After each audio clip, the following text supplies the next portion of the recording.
Damas akalarimizga воздух filtrida zo'r varianti mana aka, gazatorda ustomonchasi. Umuman dvigatelga turpoq kirmaydi, avtorasvoddan uzoqlashadi. Chang kirib avtolni rasvod qiladigan qilib qo'yadi-da.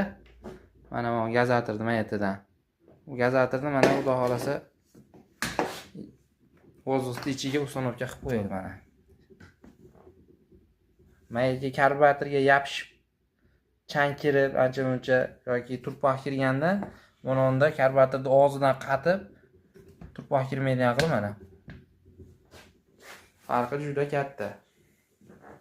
Yangilikni o'zim topdim. Internetda ham ko'rmadim, boshqa yerda ham ko'rmadim. Oldindan izlanardim. Gazatorga sanni o'rnatish kerak deb yurardim. Mana shu yerga xuddi karburetorga to'pet kirib qoladigan qilib sanni zakaz qilaman deb yurardim Xitoyga.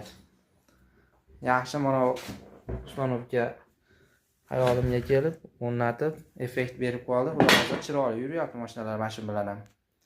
Eng kerakli glavniy joyi faqat воздух filtridan kirgan chang kiradi, bo'lmasam boshqa yerdan chang kirmaydigan bo'ldi-da. Boshqa mashinalarda ancha-muncha gazli girobka qilyaptim.